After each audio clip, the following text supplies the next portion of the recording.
है ये to notebook strategy? आज तक आपने सुना होगा इसको बारी बारी, पर कैसे इसको अप्लाई करना है? क्या ये वही नोट्स हैं जो क्लासरूम में बनती हैं, या ये कुछ अलग हैं जो हमने खुद से क्रिएट करने हैं? इनकरेक्ट आंसर भी लिखना पड़ेगा ताकि आप जब इस नोटबुक को दोबारा पढ़ें तो आपको पता चले कि हाँ मैंने ये गलती करी थी, अब मुझे ऐसी गलती दोबारा से नहीं करनी है। बच्चे ना एक ही गलतियाँ ना बारी बारी भी अगर करना छोड़ देना तो भी उनके मार्क्स इम्प्रूव हो जाएंगे। ध्यान रखना है आपने इन दोनों स्ट्रैटेजीज को, जो मैंने आपको बताई हैं, आपको इनको अपनी डेली रूटीन का हिस्सा बना लेना है।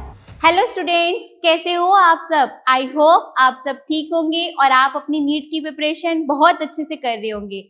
पर बेटा, जितने मैं अपने एक्सपीरियंस से आपको यहाँ पर चीज़ें आज जो बताने वाली हूँ, जो मैंने अपने हिसार पीडब्ल्यू के अंदर केमिस्ट्री टीच करते हुए देखी हैं कि बच्चे जनरली वो अपनी प्रॉब्लम्स हमारे साथ ही शेयर करते हैं, तो जो उन्होंने मुझे अपनी प्रॉब्लम्स बताई उनके अकॉर्डिंग मैंने आपके लिए एक सोल्यूशन उनका प्रिपेयर किया है। तो ध्यान से सुनना, आज कैसे आपकी प्रॉब्लम्स सब सुलझने वाली है, कैसे आपके जो एरर्स थे वो आज आपकी लर्निंग के अंदर कन्वर्ट होने वाले हैं।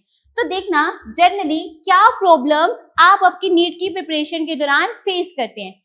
बच्चों का जनरली यही कहना होता है कि मैम मैंने तो बहुत सारे क्वेश्चन प्रैक्टिस करे थे, मैंने बहुत सारे टेस्ट प्रिपेयर करे थे, बहुत सारे टेस्ट दिए थे इस माइलस्टोन को देने से पहले, और बहुत लॉन्ग आवर्स के लिए मैंने स्टडी भी किया था, बट फिर भी उनकी क्या प्रॉब्लम रह जाती है कि मैम मेरे मार्क्स नहीं बढ़ रहे हैं, कि मैम याद तो था पर एग्जाम में याद नहीं आया, समझ में आ रखा है पर उसे एग्जाम में अप्लाई करना नहीं आया, भूल जाते हैं उसको, या फिर कुछ ना कुछ मैम गलती से गलत हो गया। ये बहुत ही तुम्हारा फेमस डायलॉग रहता है कि मैम गलती से ही गलत हो गया।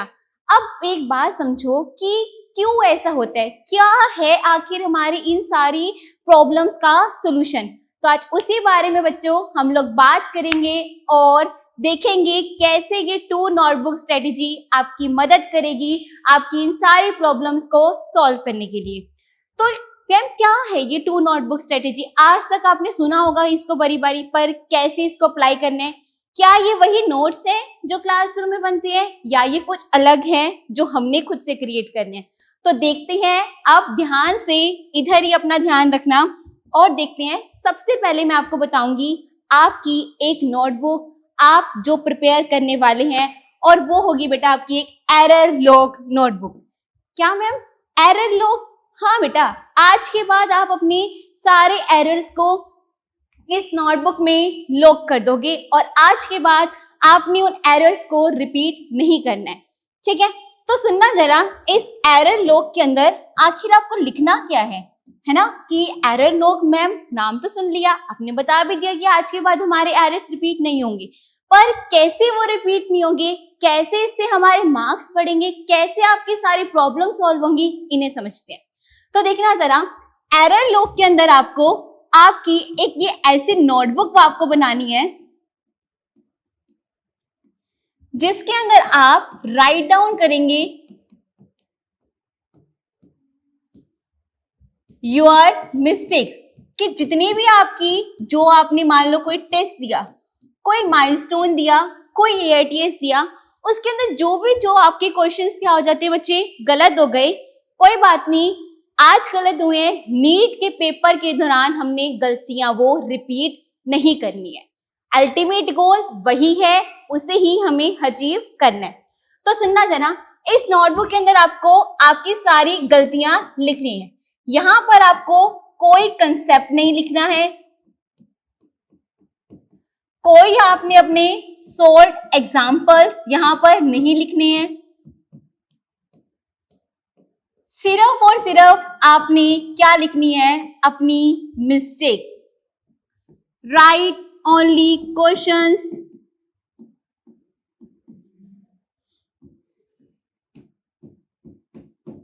that are wrong in your exams।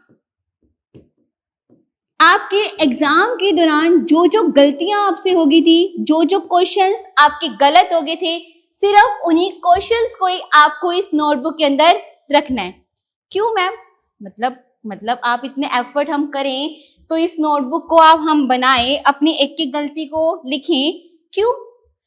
बेटा आपकी एक गलती से आपको क्या मिलता है? यस, बिल्कुल सही समझे, क्या मिलता है आपको? ये -5। एक गलती आपको क्या देके जाती है बच्चे? -5 मार्क्स। और अगर आपने आपकी 5 गलतियां कर दी, 5 मिस्टेक्स अगर आपने कर दी, तो आप आपकी एक मेडिकल सीट को भी लॉस कर सकते हैं। और ये आपका सपना आपसे एक कदम दूर हो सकता है, जो आपका ये मेडिकल सीट पाने का सपना था, सिर्फ और सिर्फ इन्हीं मिस्टेक्स की वजह से।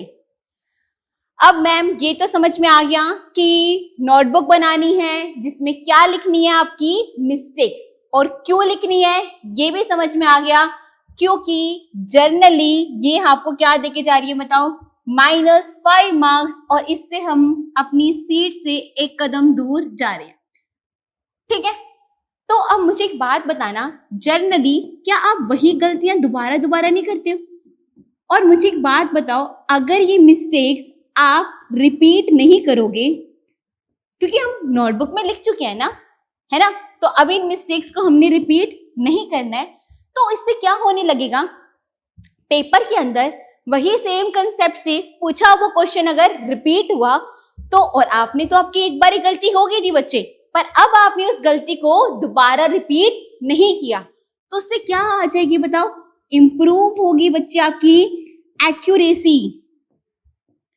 क्या इंप्रूव होगी बेटा? आपकी एक्यूरेसी। और यही आपका की है बेटा नीट एग्जाम का। ठीक है, इसी से ही आप अपनी गोल को अचीव कर पाओगे, जब आपकी एक्यूरेसी इंप्रूव करने लग जाएगी और आपको पता भी नहीं चलेगा आपके मार्क्स कब इंक्रीज होते चलेंगे। ठीक है, हमें इसकी नीड समझ में आ गई कि हमने क्यों बनानी है ना? पर अब ये देखना कि इस मिस्टेक जो आपने नोटबुक बनाई है अपनी, इसके अंदर आपको मिस्टेक्स को कैसे लिखना है ना? कैसे लिखना है इनको, हमने क्या क्या एनालाइज करना है वो समझते हैं। तो सबसे पहले तो मान लो आज आपका पेपर था, आप पेपर दे के आए, आपने लॉन्ग आवर्स के लिए स्टडी भी किया था, जो जो क्लास के नोट्स से आप पढ़ के गए थे, आपने डीपीपी सॉल्व करी थी, आपने मॉड्यूल भी सॉल्व किया था, पर स्टिल कोई ना कोई क्वेश्चंस आपकी गलतियों की वजह से हो गए गलत। रिजल्ट आएगा, आपको पता चलेंगे, आपको एनालाइज करना है कि आखिर वो कौन कौन से क्वेश्चंस थे जो आपके क्या हुए, रॉन्ग हुए। तो और इस मिस्टेक नोटबुक के अंदर सबसे पहले आपने वो क्वेश्चन लिखना है ना, जो आपका क्वेश्चन क्या हुआ है बेटा, आपका रॉन्ग हुआ है, या वो क्वेश्चन जिसके अंदर आपने क्या करी थी बच्चे, आपने मिस्टेक करी थी। ठीक है, और ये भी आपने एनालाइज करना है कि आखिर कौन से टॉपिक का मैंने ये क्वेश्चन गलत किया था, ताकि इससे आपको पता चले कि आखिर आपके वीक टॉपिक कौन से हैं और आपके स्ट्रॉन्ग टॉपिक कौन से, कि जिसमें हम गलतियां करते नहीं हैं, किसमें मेरी बारी बारी गलतियां रिपीट हो रही हैं। ठीक है, तो आपको साथ ही में एनालाइज करना है कौन से टॉपिक से आपने ये मिस्टेक को किया था। ठीक है, और आपने आपका इनकरेक्ट आंसर भी लिखना है। हाँ, incorrect answer. Ma'am incorrect answer क्यों लिखना है? हाँ जी बेटा, इनकरेक्ट आंसर भी लिखना पड़ेगा, ताकि आप जब इस नोटबुक को दोबारा पढ़ें तो आपको पता चले कि हाँ मैंने ये गलती करी थी, अब मुझे ऐसी गलती दोबारा से नहीं करनी है। हमने हमारे माइंड को ट्रेन करना है कि जो आपके पहले एरर थे, अब इन एरर से ही आपने अपनी क्या बनानी है, एक न्यू लर्निंग हमने करनी है। ठीक है, तो जो भी आपके क्या थे इनकरेक्ट आंसर थे, आपने वो लिखना है, और जो भी आपके क्या थे बेटा करेक्ट आंसर था इसका, आपने उसको लिखना है। ठीक है, और इसके बाद आपने आपका सबसे इंपॉर्टेंट काम करना है, आपने फाइंड आउट करना है कि इस मिस्टेक का आखिर रीजन क्या था, क्यों हुई मुझसे ये गलती। क्या आपके पास कोई कंसेप्चुअल एरर था? क्या आपका कोई कंसेप्चुअल एरर था? मतलब आपने किन्हीं दो कंसेप्ट्स को क्या कर दिया था, मिक्स कर दिया था।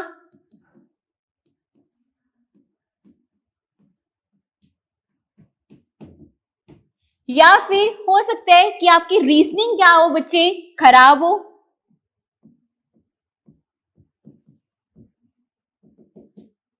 आप उस लॉजिक तक अप्रोच ही ना कर पाए हो।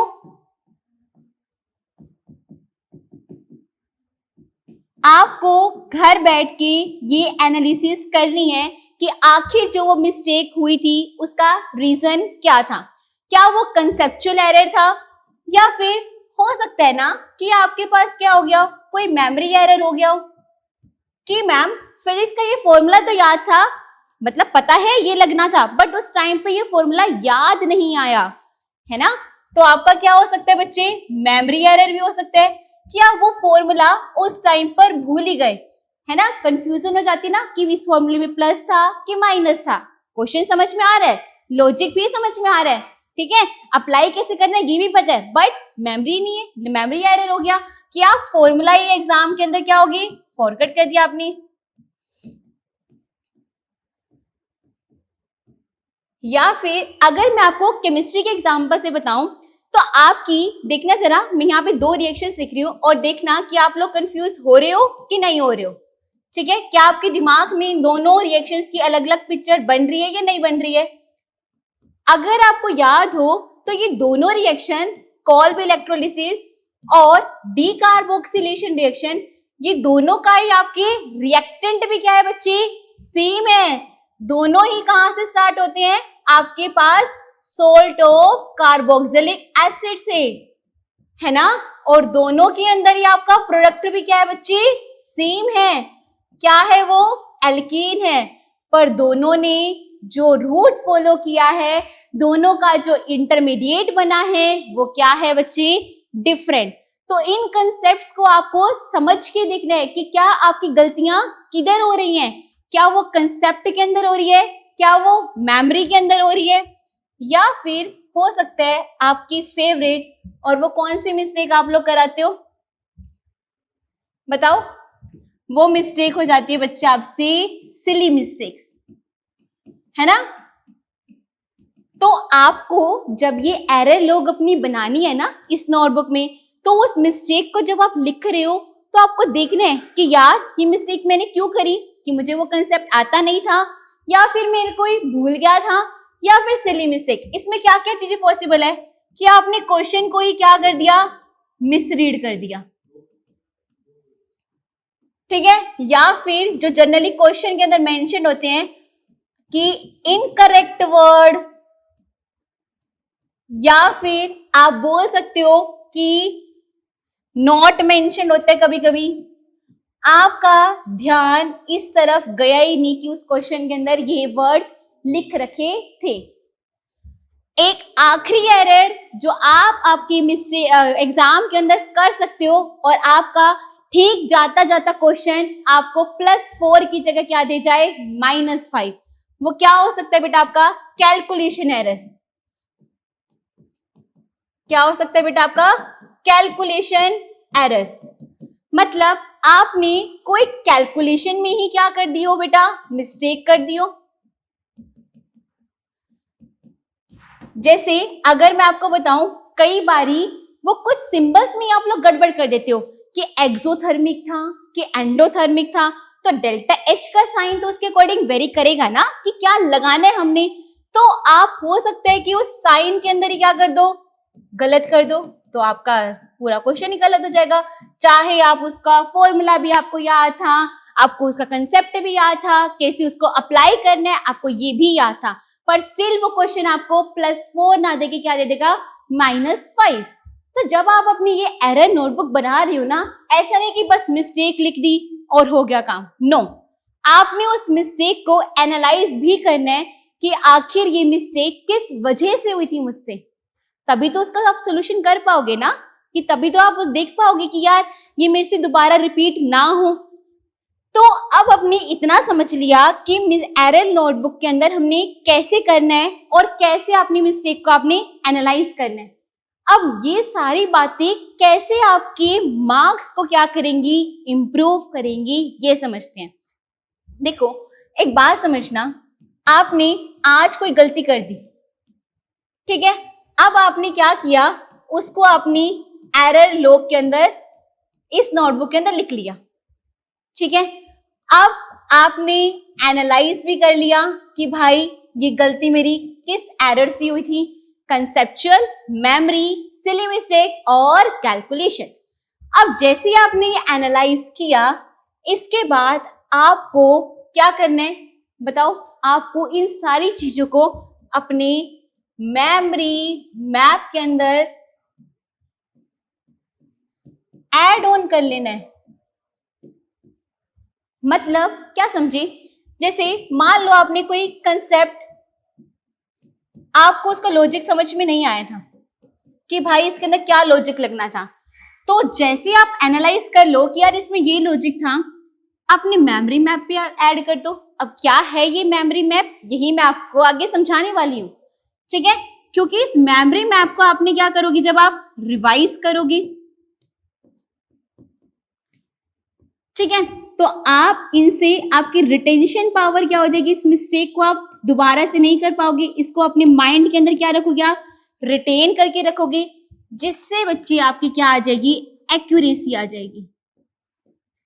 और जर्नली ना बच्चे ना एक ही गलतियां ना बारी बारी भी अगर करना छोड़ देना तो भी उनके मार्क्स इंप्रूव हो जाएंगे।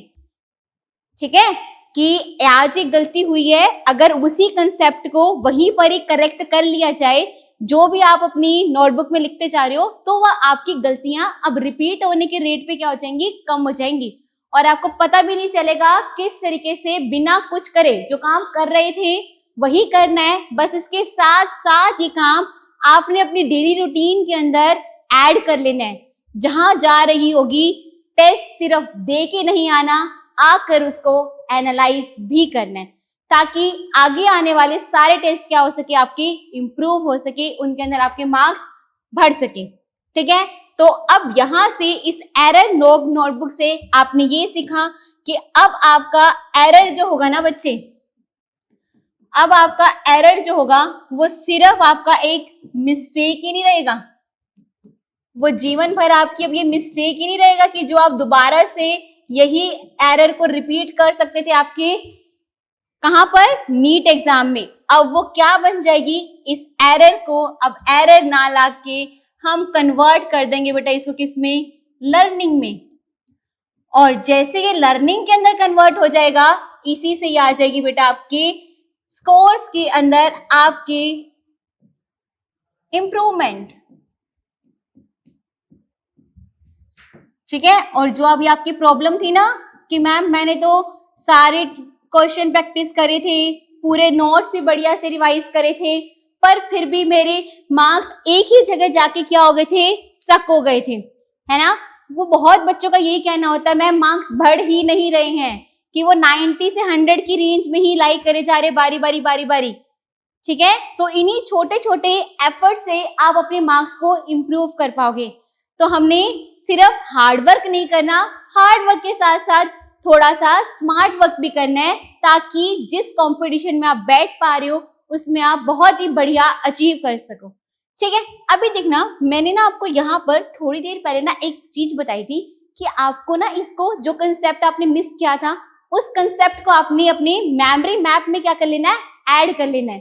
तो मैंने आपको कहा था कि अभी मैं आपको समझाऊंगी कि ये मेमोरी मैप क्या होने वाला है। तो आज ये समझते हैं कि ये मेमोरी मैप बनाने कैसे है और कैसे ये आपकी मदद करेंगे आपके नीट एग्जाम के अंदर। सुनना जरा, मुझे एक बात बताओ, आपके पास मेमोरी मैप क्या होते हैं, इसको बताने से पहले मैं आपको ये बताती हूँ कैसे ये आपकी मदद करेंगे। मान लो आपके पास नीट का पेपर आ गए, ठीक है, डेट हम सबको पता ही है ना, पर इससे पहले वाला जो ये 1 वीक होगा, क्या इसके अंदर बैठ के आप लोग क्या सोच रहे हो कि आप आपके वो सारे नोट्स दोबारा से पलट के पूरे रिवाइज करने वाले हो? पूरी नोटबुक अभी तक आप 3-4 रजिस्टर्स केमिस्ट्री के भर चुके होंगे, 3-4 आपके फिजिक्स के हो चुके होंगे, ऐसे 3-4 आपके बायो के भी हो चुके होंगे।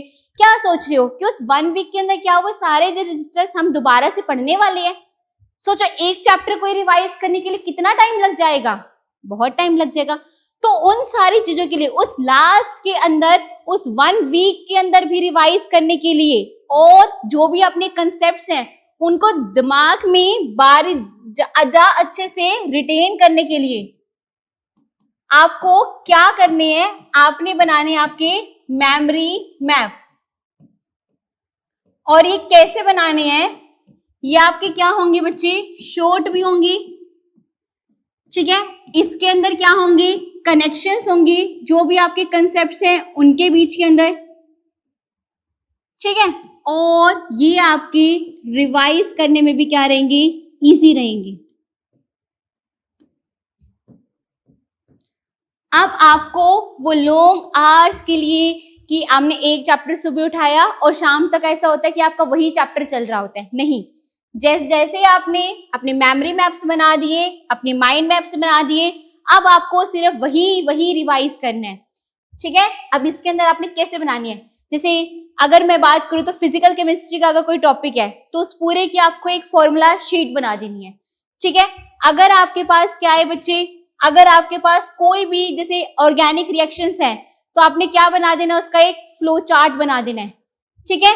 इधर देखना जरा अपने पास, जैसे अगर मैं यहाँ पर बात करूं तो आपको आपके मेमोरी मैप के अंदर क्या क्या लिखना है, जो भी आपके इनऑर्गेनिक के क्या होते हैं, ट्रेंड्स होते हैं, जिनके अंदर कुछ ना कुछ क्या है, एक्सेप्शनल बिहेवियर है, आपको ये लिख लेना है। जैसे आपने मोल कंसेप्ट का चैप्टर उठाया, अब देखना ये एक पेज जैसे ही मैं पढ़ूंगी तो मुझे पूरा का पूरा वो चैप्टर जो मेरे कम से कम 60 से 70 पेजेस के अंदर क्या हो रहा था, कंप्लीट हो रहा था, आज वो चैप्टर मेरा सिर्फ और सिर्फ 1 घंटे में उतना ही अच्छे से रिवाइज हो सकेगा, ठीक है। जो भी इनऑर्गेनिक के ट्रेंड्स थे और जिनके अंदर जनरली क्या होती है, एक्सेप्शन होती है, आपको वो सारी चीजें अपनी मेमोरी मैप के अंदर ऐड कर लेनी है, क्योंकि जनरली एग्जामिनर उन्हीं एक्सेप्शनल ट्रेंड से ही क्वेश्चन पूछता है। जैसे आपने देखा होगा आयनाइजेशन एनर्जी का, ऑब्वियसली वो क्वेश्चन अगर पूछना चाह रहे हैं तो वो हमेशा ऑप्शन इसी तरीके से बनाते हैं कि जहां आपकी एक्सेप्शन अप्लाई हो रही हो, है ना। तो हमें अगर ये एक्सेप्शंस याद रहेगी तो फिर क्वेश्चन में तो अप्रोच करना, एग्जाम में अप्रोच करना उस क्वेश्चन को बहुत आसान हो गया, ठीक है। और मान लो जितनी भी आपकी नेम रिएक्शंस हैं,